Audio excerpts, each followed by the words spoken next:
Well, good evening, fellow members of the Baltimore Council on Foreign Affairs, and welcome to our session this evening with Dr. Ömer Taşpinar here at Brookings Institution in Washington, D.C. Before we move on and I introduce our speaker for tonight, let me do a little bit of Baltimore Council on Foreign Affairs business, if you will. I think most of you know that as of the 1st of March, we will have a new president of the council, and the new president is Roy Gutman, and we look forward to his taking the reins of presidency of the council. He is just full of lots and lots of good ideas, and he's going to be wonderful for the council. I have no question about that. Well, now it's my pleasure to introduce our speaker tonight, Dr. Ömer Taşpinar, I think I got that right, who is a senior fellow here at the Brookings Institute. Ömer focuses on Turkey, the European Union, Muslims in Europe, political Islam, the Middle East, and Kurdish nationalism. He is a professor at the National War College and also at the Johns Hopkins School of Advanced International Studies.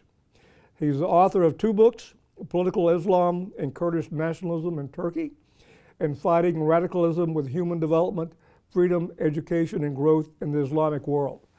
And he has 2 new books. This one, The Nation or the Ummah. Did I pronounce that right? That's right. The Nation of the Ummah, Islam and Turkish Foreign Policy. And Dave, can you see that? Good, okay. The other new book by Ömer is What the West is Getting Wrong About the Middle East. What the West is Getting Wrong About the Middle East. I can't wait to read this one. Good. He has a number of recent publications, one entitled New Parameters in U.S.-German-Turkish Relations. Another is The Anatomy of Anti-Americanism in Turkey. Another is Turkey's European Quest. And another is Europe Muslim Street, an uneven fit. Let me get that right. An uneven fit, the Turkish model and the Arab world. Ömer took his PhD and master's degree at Johns Hopkins School of Advanced International Studies, and he did his undergraduate degree in Turkey. It is our pleasure to welcome him this evening. Sir, over to you. Thank you, Robbie. Good evening, everybody. Thank you for joining us online today.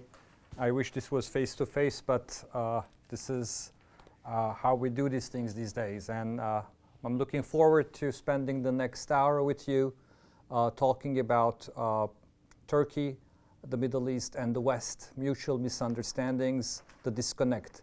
My talk will be partly based on my recent book, What the West is Getting Wrong About the Middle East. But as Robbie mentioned, I am from Turkey originally. I've been in the United States for 25 years now, but I go back to Turkey quite often. I go back to the Middle East quite often. Turkey is my primary area of expertise, so I'll talk more about Turkey than the rest of the dynamics in the Middle East. So I'll talk for about half an hour, and then I'm looking forward to a question and answer session. So the main point that I like to make about the disconnect between the West and the Middle East goes back to the end of the Cold War. If you remember, when the Cold War came to an end, the policy community and the academic community was trying to figure out what would be the next conflict, what would drive world events. And there were 2 seminal articles written in the early 1990s, early to mid 1990s, that tried to predict what would happen in this post-Cold War era. And we often refer to these two articles because they had radically diverging predictions, different predictions about the world. One of them was based on a scenario of convergence towards capitalism and democracy, that now that the communist system is over, not the Soviet Empire has crumbled, there is not a real alternative, argued Frank Fukuyama in his End of History article, and that the world would sooner or later converge towards capitalism and democracy, that there's no alternative model. In a way, if you believe in this kind of Hegelian model of thesis, antithesis, he argued that there is no real antithesis to what the West emerged with victory, which is capitalism and democracy. This was a positive, optimistic viewpoint of Frank Fukuyama. To this day, is sometimes mocked for being too naive, too optimistic, on the grounds that the other article written by Samuel Huntington, The Clash of Civilization, proved to be more prescient. That his argument that the new conflicts of the post-World War era will be defined by religious identity, civilizational identity. He called it the clash of civilizations very famously. And he argued that the West, especially with the Islamic world, would come to a major confrontation, and that the 21st century in many ways would be defined by not ideological conflicts, but by identity conflicts. And he defined identity as religious and civilizational identity. I was too young to comment on these things back in the early 90s, but I was following these two scholars. But my book argues that Huntington's Clash of Civilization, unfortunately, I would say, turned into a self-fulfilling prophecy. Not in the 1990s. In the 1990s, many people argued that, Fukuyama was probably more on the money, that we would have sooner or later Russia and China converge towards democracy and capitalism. But it was 9/11 that changed everything. And 9/11 shaped and transformed America's relations with the Middle East, Europe's relations with the Middle East, the question of Muslim communities in Europe, the question of Islam in the West, and the question of Islam and the West turned into a very problematic, very confrontational issue. And to this day, there is mutual misunderstanding, mutual resentment, mutual disconnects.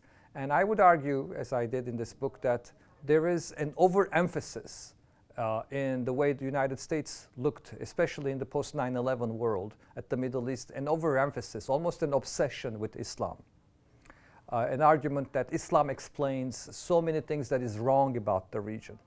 And in the book, I looked at 3 case studies.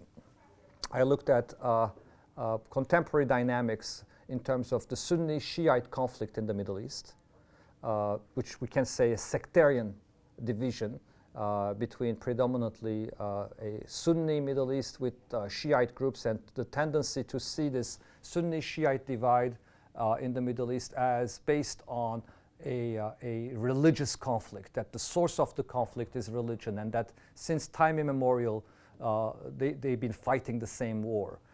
Even more literate journalists like Tom Friedman argues that we can't understand the problems in Iraq, in Iran, in Syria, in Yemen without understanding the 7th century.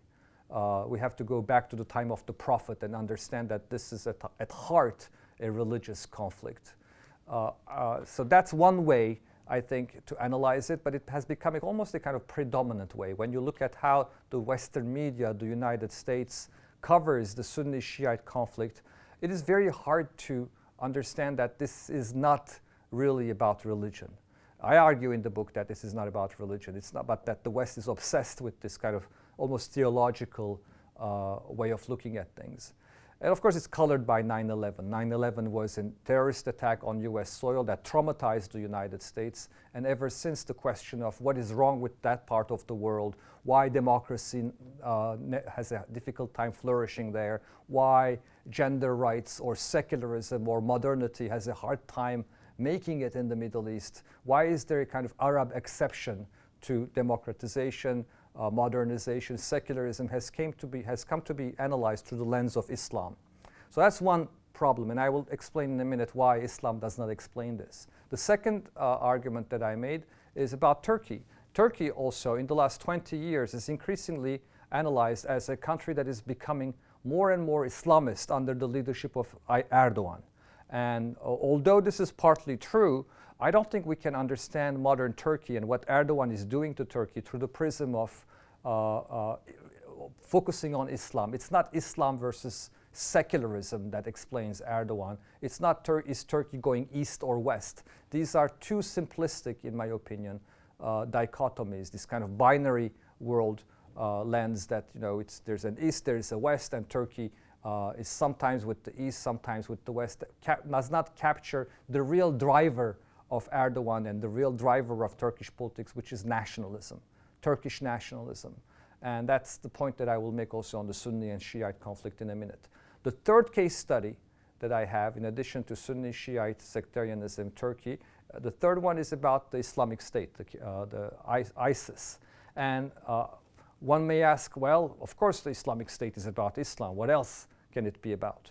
And I argue in the book that although compared to Sunni Shiite sectarianism in Turkey, there's more room for Islamic-oriented analysis, looking at scripture, looking at where Islamic State coming from. But in the case of Islamic State too, especially where it emerged, if we focus too much on Islam, we would probably miss the bigger picture. So what is the bigger picture? The bigger picture, in my opinion, is not civilizational, cultural, religious identity. It's not theology, it's not religion, it's not Islam. It's nationalism. It's also the collapse of states, the collapse of institutions, and socio-economic dynamics. In one word, I call this governance in the book. Governance may sound like a fancy political science term, but in reality, I think it's a very useful concept that talks about the institutional strength of states able to provide security, capacity, which is upward mobility or services or economic development, and states that are able to have legitimacy in the eyes of their citizens. States that have weak governance are states that have usually security problems, capacity problems, and legitimacy problems. And the Middle East is full of them. The Middle East has major problems in terms of good governance. It has security problems, it has capacity problems, it has legitimacy problems. This is a governance issue. It's a political issue. It's not a religion issue.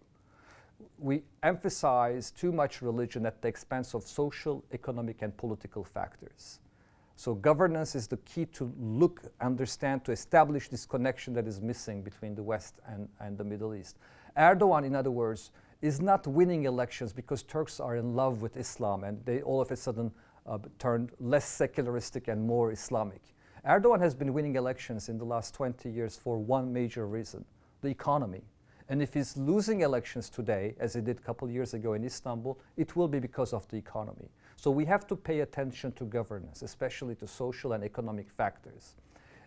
Sunni Shiite sectarianism, what is behind that? Is it the 7th century problem of who's going to succeed the Prophet? Would Sunnis and Shiites in Iraq, in Syria, in Yemen, would come to an agreement all of a sudden if they would agree on this historical question of who is the rightful successor to the Prophet? Of course not. This is a power struggle between two states. It's a geostrategic power struggle between two states that employ nationalist narratives. And these two states are, as you probably guess, Iran and Saudi Arabia. Iran, if you will, the godfather of Shiite nationalism, and Saudi Arabia, the financer of Sunni Arab nationalism. And where is this Sunni Shiite sectarian warfare taking place? Exactly in places where governance has failed. Exactly in places where you have security, capacity, legitimacy problems. Look at the map. It's happening in Iraq, where basically you have a collapse of the Iraqi states after the invasion of the United States. Everywhere where you have security collapses, people turn to their identity, to their sectarian tribal identity. So we have a sectarianization of conflict, not because people are predisposed, it's not in their DNA to fight with each other, but when you have a collapse of governance, security, capacity, legitimacy, people turn to their tribe for protection. People turn to their sectarian identity, to their religious identity. And so we have a major problem in Iraq. We have a major problem in Syria, where the state has collapsed. We have a major problem in Lebanon, which is a weak state. In Yemen, state collapse. So a combination of state collapse and Saudi Arabia and Iran engaging in a geostrategic power struggle explains pretty much the sectarian conflict. Now, of course, religion plays a role, but it's not the source of the conflict. It's how I call the sectarian entrepreneurs, sometimes the religious entrepreneurs, instrumentalize religion that matters. In other words, religion becomes not the source of the conflict, but sometimes the vehicle, the way people mobilize. And we miss the real driver behind these kind of sectarian momentum. It's often nationalism, as I said, Iranian versus Saudi. They have strong states, they have geostrategic ambitions. It's a struggle for primacy, it's about power, with a kind of nationalist, Persian nationalism in the context of Iran. Yes, Persian nationalism, despite the fact that it's the Islamic Republic, there are continuities, and I would submit to you that a post-Islamic Iran may still have nuclear ambitions based on this Persian nationalism, and it's Saudi nationalism, which captures Sunni Arab nationalism. So we have to understand the power of nationalism, and the United States, American policymakers are not very good at understanding nationalism, at analyzing nationalism. Perhaps because American nationalism does not really exist in the form of ethnic nationalism. We call our nationalism patriotism. We're patriots. We think of our approach to the world as mostly benign, and of course we're blessed by the fact that the United States is not really part of this kind of old world geostrategic imperial struggles, but this also comes with a kind of blind side. We did not understand during the Cold War that Vietnam had very strong nationalistic dimensions, or that in 1953, when the CIA in a covert operation toppled Mossadegh, there was a sense that Mossadegh, the leader of Iran, was a communist. In fact, he was a nationalist. And so America's understanding of nationalism sometimes is problematic. There's a tendency to look at cosmic large forces like communism or Islam, jihadism, and a failure to understand that behind communism, behind jihadism, there can be really strong nationalist drivers. And Iran, in that sense, may be using the language of Islam. Saudi Arabia may be losing the language of Islam, but these are national actors. In the case of Turkey, this is clearly so. Erdogan is a nationalist. You cannot understand Turkey today by focusing on secularism versus Islam. You cannot understand the Kurdish problem that Turkey is facing, which is about nationalism. You cannot understand Turkey's problems with the United States, which is about nationalism and the Kurds. You cannot understand Turkey's relations with Russia by looking at this question of Islam, or because Erdogan has good relations with Putin, but there is also competition with Putin based on where national interests are clashing. And I'll be happy to answer questions about Turkey, Ukraine, and Russia in the Q&A.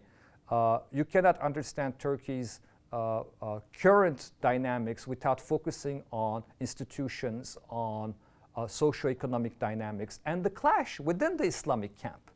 Erdogan faced a military coup, a failed coup a few years ago, perpetrated allegedly by an Islamist cleric of all places living in Pennsylvania. This was not about Islam.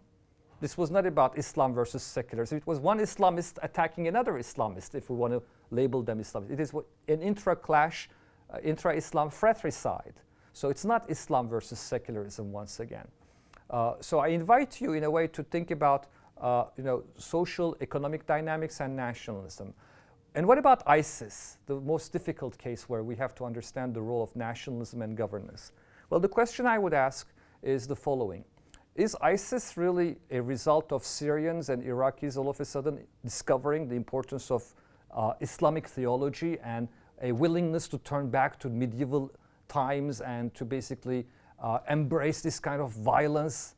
Is ISIS a product of really religious dynamics in the Middle East?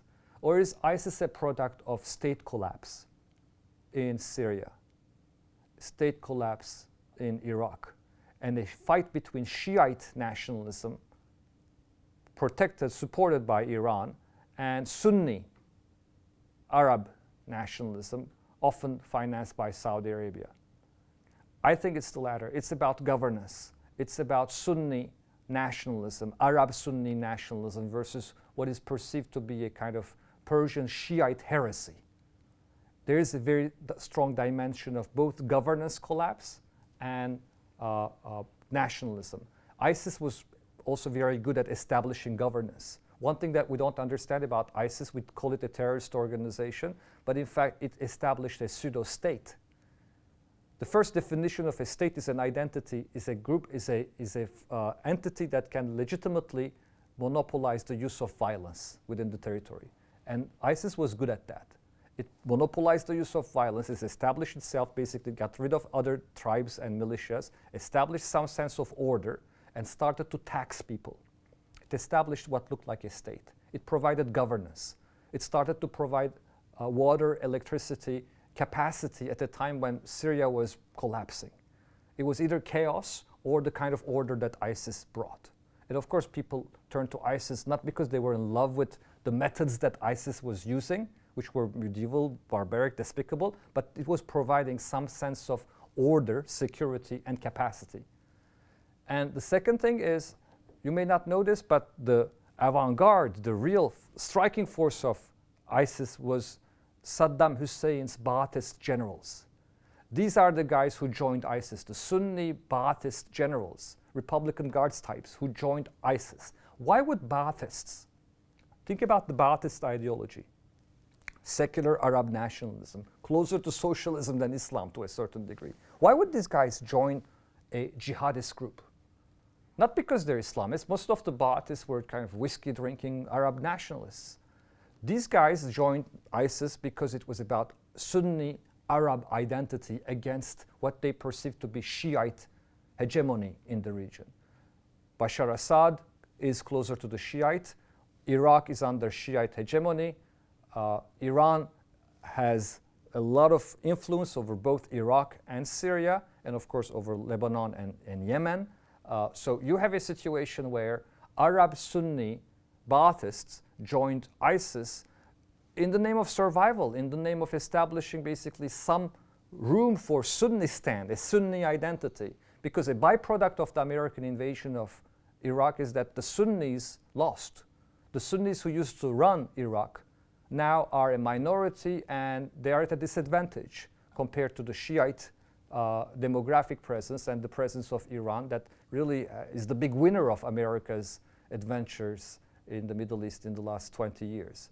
So it's important to understand that ISIS is also a product of governance and Sunni Arab nationalism against Shiite Persian nationalism. And it's important to understand the socio-economic background. And who's joining ISIS other than these Arab generals? All the Muslim jihadists who came from the West, these foreign fighters. There's a huge literature on foreign fighters. These are often second-generation Muslim European youth coming from France, coming from Belgium, coming from Britain. And you know, we have evidence that most of these young kids who joined ISIS, they didn't join ISIS because they had high levels of Islamic literacy, because they were really Islamist. They were just rebels looking for a cause. Most of them had books like Islam for Dummies in their luggage when they moved to the caliphate. They were looking for identity. They were looking for something to rebel, a meaning for their life. They were rebels looking for a cause. And oftentimes, they were radicalized in prisons. They were radicalized through the internet. They were not really well-versed Islamists. They became radicalized in the fight. So to emphasize the role of Islam, to look at the Middle East through the lens of Islam, in my opinion, does not capture the complexity of the Middle East. Let me conclude with a few words on Turkey, the country that I know the best. So who is Erdogan? Is he an Islamist? The short answer is yes, he's an Islamist, but he's also a Turkish nationalist. And I think his secret, his method, his formula for power has been to merge Turkish nationalism with Islam. And even under Ataturk, even under the secular Republic of Turkey, even under the Turkish military, there was a certain level of religious nationalism that existed in Turkey. Modern Turkey that Ataturk created is the product of young Turks. It's the product of the dissolution of the Ottoman Empire. And it's the product of two tragedies that happened to Christian peoples of Anatolia. It's the product of the Armenian genocide of 1915. And it's the product of the de-Hellenization of Anatolia in the last century of the empire. So the Christian populations of Anatolia were gone. And what Ataturk established was a Turkish nationalist state, a Turkish nation state, but he equated Islam with being Turkish. By definition, all Muslims of the Anatolian Peninsula were Turkish, including the Kurds.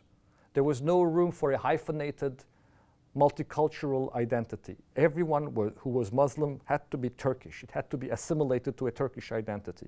So Islam, even under Ataturk's Turkey, played a major role in uniting this land, in forming the nation state. And secularism, Turkish style, was not separation of mosque and state. Secularism, Turkish style, which is the most radical secularism that we know in the Middle East, was a French type of secularism, where the state tried to control the Islamic establishment, and where basically there was a Ministry of Religious Affairs, and that Ministry of Religious Affairs, as it does until today, was in charge of controlling the religious establishment. So that's Turkish secularism. So the argument that Erdogan basically changed secularism as we know it in Turkey, it's not true. What is happening in Turkey are discussions about lifestyle, whether basically the headscarf is allowed or not, whether you can drink alcohol or not. These are not really secularism-oriented questions. These are more lifestyle issues. They have a kind of almost like cosmetic and sartorial dimensions to them. They're not issues about really whether a Turk who is non-Muslim can become, for instance, a civil servant. Or they're not questions about true separation of religion and state. In that sense, there's continuity between the Ottoman Empire, which was a Muslim empire, but a cosmopolitan empire, the nation state, which established a secular state, but it was very much influenced by Islam, and the system that Turkish secularism and Ataturk created, which Erdogan continues today, which is a system where there is some room for Islam and the state to be under the same roof. And what Erdogan is trying to do, in my opinion, in Turkey today, is to try to forge a kind of synthesis, a kind of union between Muslim identity and Turkish identity, and to have an approach to the region which says, we are the inheritors of the Ottoman Empire, and we are, however, far from, willing to establish a caliphate and run the Middle East. What we will do is to spread Turkish nationalism as much as we can, and Turkish soft power as much as we can to the region. And that's what's happening. Turkey is spreading its soft power to the Middle East. It's not really Islam, it's not really secularism, it's, I think, Turkish nationalism and Turkish economic, social, political power that is being spread. The problem here is with the United States and the West. The center of gravity in Turkish-American relations has shifted. During the Cold War, it was Eurasia and the Soviet Union, but since the end of the Cold War, the center of gravity is the Middle East. And Turkey has been important for the United States in the invasion of Iraq, and in the context of Syria, in the context of Israel, in the context of Iran. So Turkey's geostrategic importance for the United States is increasingly coming from its relations with the Middle East. But the problem with the Middle East is that the United States discovered very soon that in its enterprise in Iraq and later on in Syria, it had to depend on the Kurds. And the Kurds are the largest ethnic group in the Middle East without a state. There are 30 million Kurds, half of them live in Turkey, and America has become the best partner of the Kurds. And that really is a problem for Turkish-American relations, because the groups that the United States ended up supporting, especially in Syria, are considered by Turkey as terrorist groups. And Turkey ended up supporting some groups in Syria which are labeled by the United States as jihadist terrorist groups. So by the end of the Cold War, we came to a situation where Turkey and the United States can no longer share a common threat. There is no longer a common enemy. The Soviet Union is gone. Now, terrorism is supposed to be something that will bring the two countries together, but Turkey's definition of terrorism is mainly ethnic Kurdish. America's definition of terrorism is primarily Islamist. And Turkey partnered up with Islamist groups in Syria, and America partnered up with Kurdish groups, and they both accused each other for supporting terrorism. And that's a situation where Turkish-American interests started to diverge. And each country started to support each other's existential threats. So that's to me, Syria has become a nightmare and the kind of ground zero for Turkish-American strategic partnership, to the degree that today, Tony Blinken, for instance, in his confirmation hearing at the Senate, he called Turkey a so-called strategic ally. Why? Because Turkey, in the meantime, in its frustration with the United States and its desperation to play a role in northern Syria, had to kiss the ring of the Russian Tsar Putin. Putin, who was there in northern Syria, who had basically established a military presence, basically gave the green light to Turkey to go in, only with one condition, that Turkey would buy S-400 missile defense systems from Russia. And that also created problems in Turkish-American relations, because S-400s are specifically made to target American F-16s, American F-35s, which Turkey was part in the production process of the F-35, and Turkey soon was ejected from the F-35 and subject to sanctions, sanctions targeting, of course, countries that are buying Russian weaponry. So we are at a state in Turkish-American relations because of the Kurdish problem, because of Syria, because of Turkey's rapprochement with Russia. These are not Islamic problems. These are nationalism problems. I will end it with this and happy to answer questions.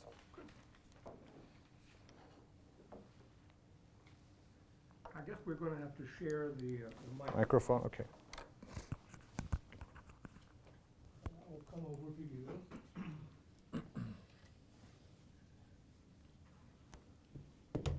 Good. Well, what an interesting discussion, and there are a number of questions here. Let me begin first with this one from the chat feature here. Mr. Brenner asked this question: please discuss your views of Erdogan's likely reaction to Putin's pressure on Ukraine.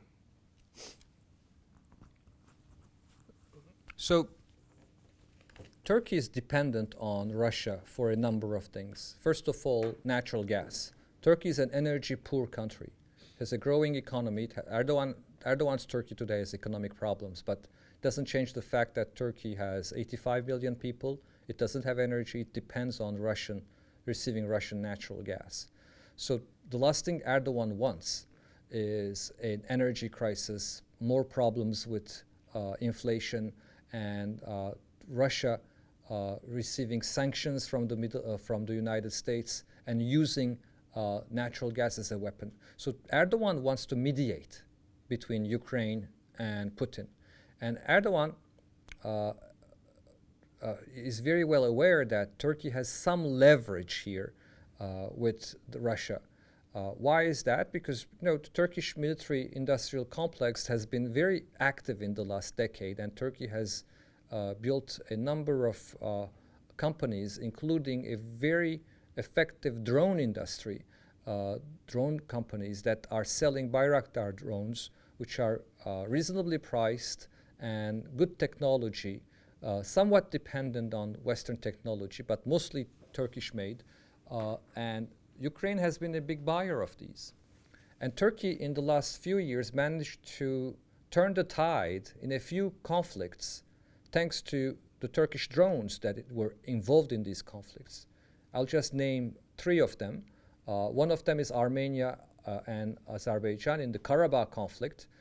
The Azeris basically had a military victory over Karabakh against Armenians, mainly thanks to these drones. Turkish-made drones, and the Turkish military itself was very well integrated and active in that war as an ally of Azerbaijan. The second one is Libya. In Libya, two warring parties, one of them, General Haftar, was very close to victory until Turkey signed an agreement with the other part of Libya, the Tripoli government, recognized by the United Nations, which turned the balance and managed to defend and then turned into an attack and created a stalemate in Libya a couple of years ago, again thanks to Turkish military involvement and Turkish drones. The third one is in the last remaining pocket of the Islamic resistance in Syria against Bashar Assad in Idlib, where Turkey is supportive of this Syrian resistance, mostly composed of Islamist groups, but Russia is not very happy about that. And a couple years ago, 40 Turkish soldiers were killed in what was clearly a Russian attack, but Turkey called it conveniently a Syrian attack because it was Syrian. It was Russian-made planes, Su-36, I think, that were involved in attacking Turkish troops. And Turkey, instead of blaming Putin and Russia, conveniently blamed the Syrian military. And in the next month, the Turkish drones, the Turkish military, in an air campaign, obliterated, basically annihilated almost half of the heavy artillery and tanks of the Syrian military. Those were also drones. So the Turkish drones are very active. Turkey is selling these drones today to Ukraine. Why is this relevant? Because Putin is not happy. Putin is not happy by the fact that Erdogan, who bought S-400 systems, who is dependent on Turkey for Russian gas, for Russian tourists. There are 3 to 4 million Russian tourists who visit Turkey every year. Turkey is a big exporter of agricultural goods to Russia. Turkey, which has good relations and is somewhat dependent on Russia, is defying Putin by not recognizing the annexation of Crimea. There are Crimean Muslims, Tatars, that Turkey is connected to, and historically Crimea has been very important for Turkey and the Ottoman Empire. Erdogan does not recognize the Russian annexation of Crimea. Erdogan is pretty much supportive of Ukraine in this crisis, but has excellent relations with Putin. So he wants to mediate. That's the Turkish position. No war, mediation, a little bit what Macron is doing, a little bit what Germany is doing, Finland is doing behind the scenes. So he wants to mediate. The last thing he wants is a war between NATO and Russia, or Russia becoming subject to sanctions, which will really complicate the geostrategic picture for Erdogan, but also the economic dynamics. Ömer, thank you very much. The next question also concerns Ukraine, and it's from our prospective President, Roy Gutman. Here's the question. Turkey's decision to supply drones and set up joint manufacturing could make a difference in Ukrainian defenses. It certainly has gotten Russia's attention. How far can Turkey go in arming Ukraine? The short answer is not farther than what it's already done. So there are limits to what Turkey do. Other than drones, I don't think Turkey will be a NATO country really arming, supporting Ukraine more than the United States or what NATO is currently doing. In fact, that would jeopardize Turkey's relations with Putin. So what Erdogan wants to do is to limit its support to drones. That's very effective in itself, and to turn this maybe to some leverage on the ground. So as I said in my answer, I don't think Erdogan really wants to be in a situation where he's alienating Putin more than he has done already. He tries to mediate. Erdogan believes he can mediate. But of course, the reality of the situation is that Putin does not want to sit at the table with Zelensky, Vladimir Zelensky, the leader of Ukraine, while there is someone else at the table. He wants to have a bilateral with Vladimir Zelensky. He wants to be the powerful Russian leader against smaller Ukraine. He doesn't want America at the table. He doesn't want NATO at the table. He doesn't want the EU. He doesn't want Turkey even at the table. So in that sense, I think what Turkey wants, a kind of summit in Istanbul or in Ankara where the three presidents come together, is not likely to happen. And I think, to answer more precisely the question, I don't think Turkey can sell more than what is already selling to the Ukrainian military. Thank you very much. The next question comes from the chat feature, and it's from Mr. Borowitz. The question is this: can you speak to how treatment of women, especially some of the excesses in much of the Islamic world, fits into your nationalism narrative? So the gender issue, gender equality problems, gender empowerment is a problem in the Middle East. But ironically, when you look at gender equality indexed, the one country that is moving upward is not secular Turkey, but the United Arab Emirates, countries that happen to have this kind of strict understanding of Islam, but a kind of more liberal policy on the gender question. So I go to Abu Dhabi, I go to Dubai very often, and I increasingly see women in position of think tanks, women in position of banking. So this is not to say that we have a improving gender situation in the Arab world. There is a problem, but the problem, in my opinion, is a problem of patriarchal male domination, which is not necessarily a problem that you can say, well, it's because of Islam. After the Islamic Revolution in Iran, for instance, the literacy of women increased by 5 times in a matter of a decade. How can you do that in a decade?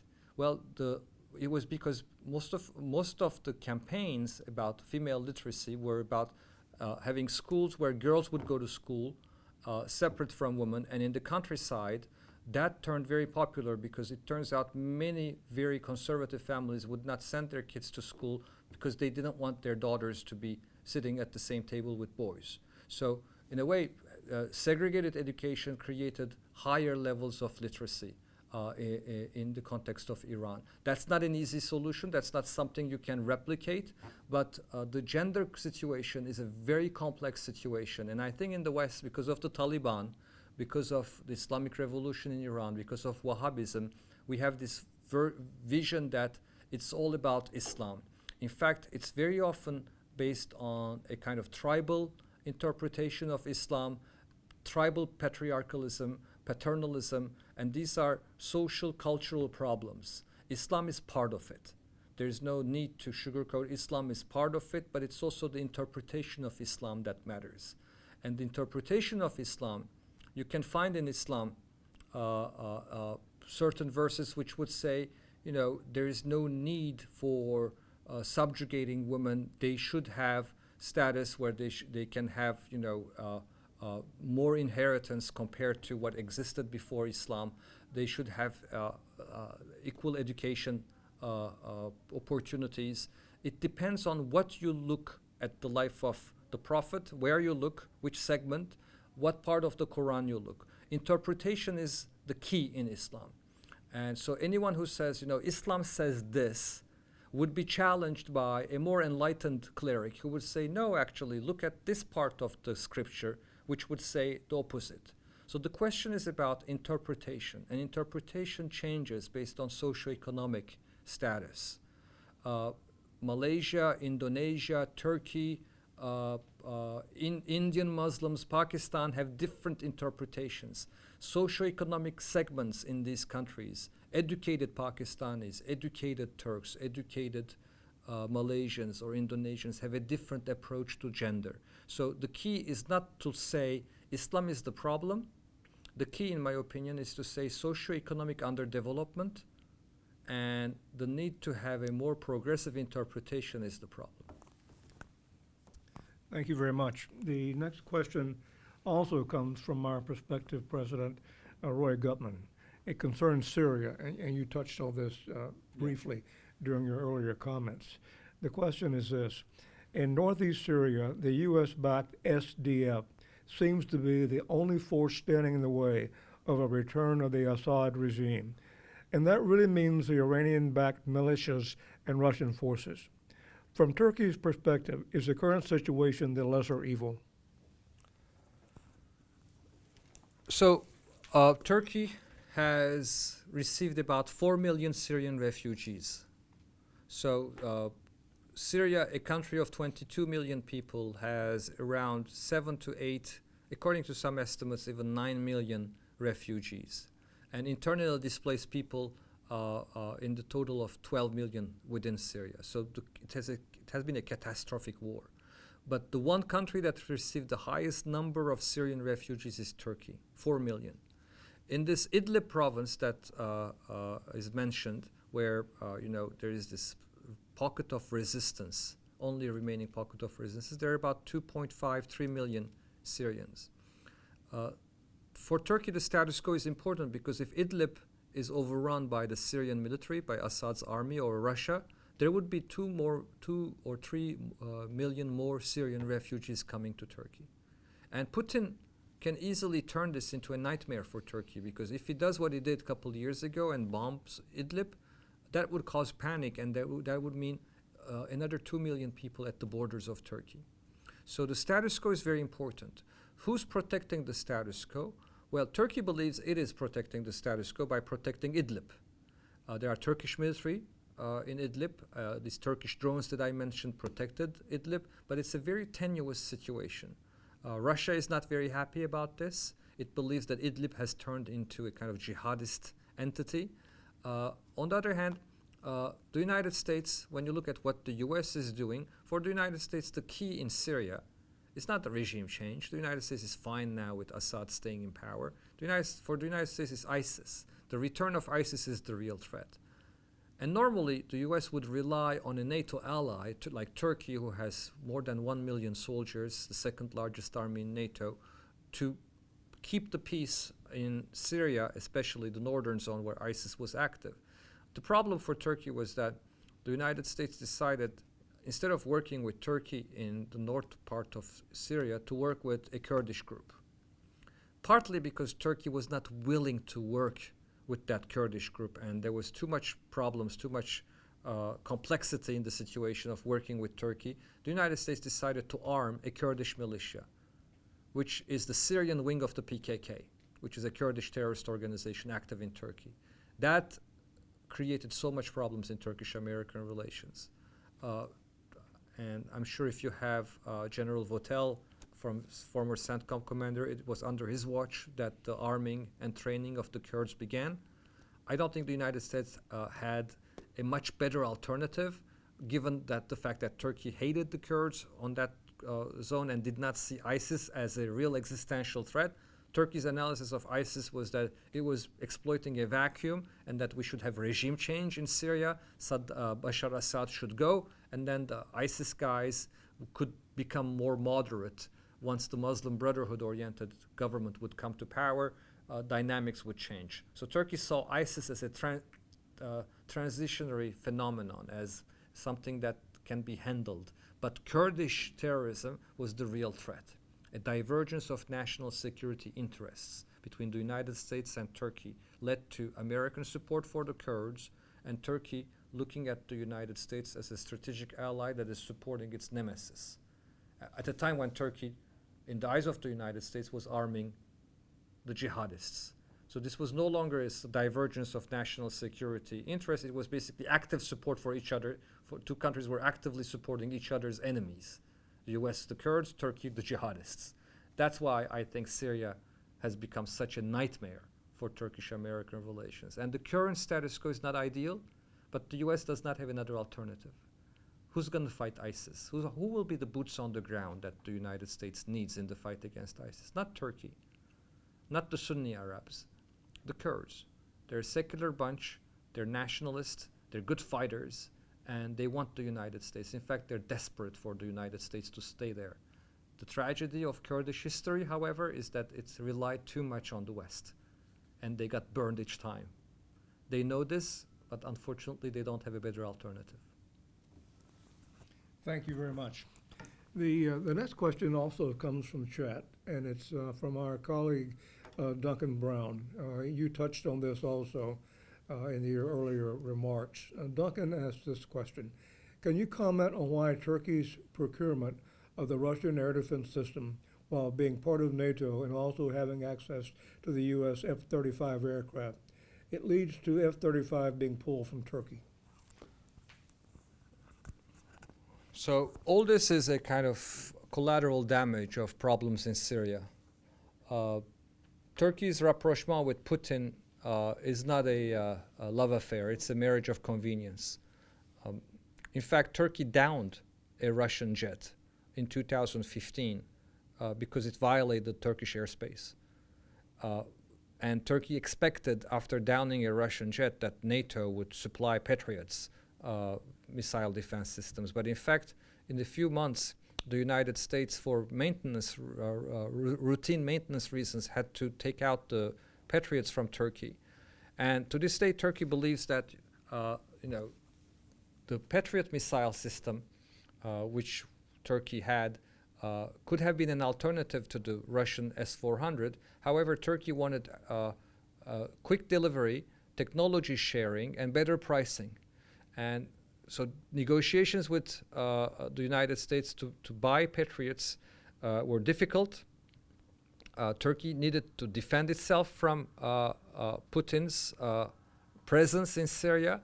And after the failed coup in Turkey, where the United States did not really extradite the leader of that Islamic cult in Pennsylvania, Putin saw an opportunity, visited Turkey, and told Erdogan that there can be a reconciliation. Erdogan apologized for downing a Russian jet, and the next thing, when Turkey had a military operation, military incursion in northern Syria, negotiations had started with Russia to buy an S-400 missile defense system.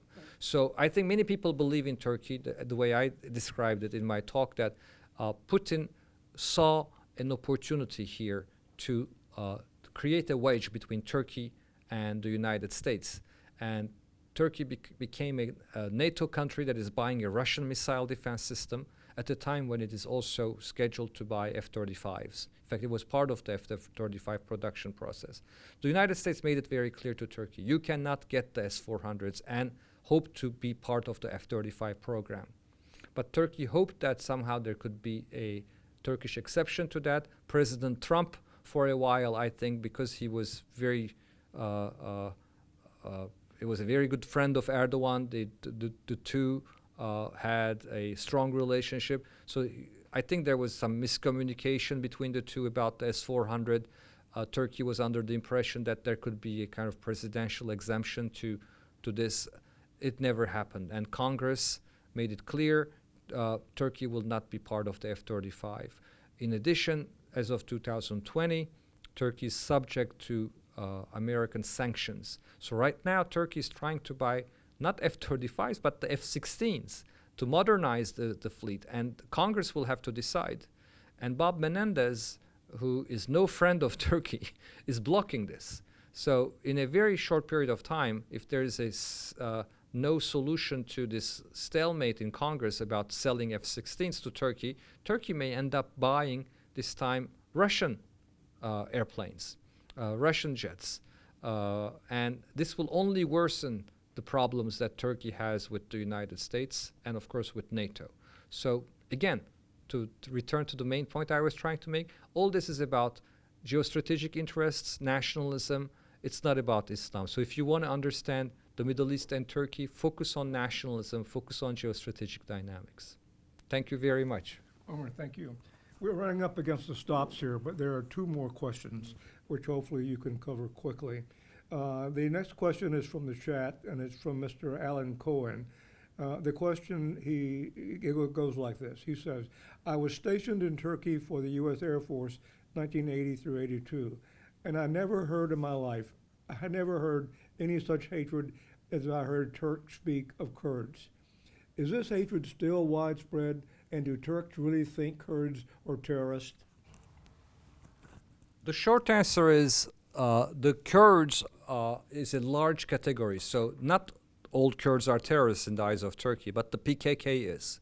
Most Turks consider the PKK as a terrorist organization, and unfortunately the PKK has strong support, at least around 50 to 60% support in the eyes of this Kurdish population.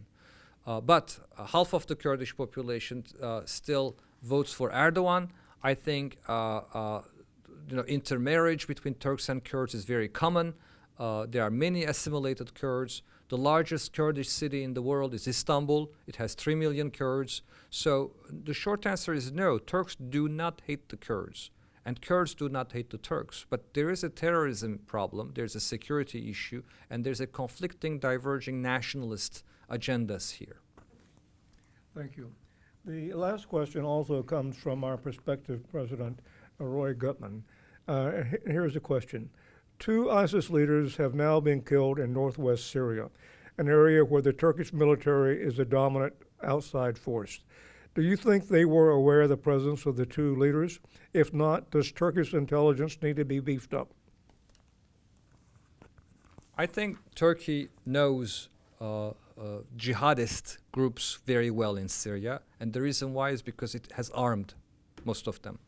I'm not saying Turkey armed ISIS, but Turkey turned a blind eye to jihadist infiltration from Europe and the rest of the world to Syria, because the easiest way to come to Syria was to fly to Istanbul, to take the bus to the Syrian border, and then Turkey was turning a blind eye. So between 2010 and 2015, there were thousands of jihadists who entered Syria through Turkey. And Turkey also knew the ISIS leadership, negotiated with ISIS the release of Turkish diplomats in Mosul. So my hunch is that Turkish intelligence knows ISIS really well and sometimes talks to it. Turkey doesn't want ISIS to turn Turkey into a terrorist area. And Turkey joined the fight against ISIS, was willing to let Americans use the Incirlik air base, and in the meantime tried to balance the situation by talking to some of the jihadist groups. Because, as I said, the jihadists in the Turkish eyes were very good at fighting both the Kurds, which were the Turkish enemy, and the regime in Syria, Bashar Assad. And that made the jihadists somewhat of an ally for Turkey. So if you want to understand Turkey's role in Syria, it's a little bit similar to Pakistan's role in Afghanistan.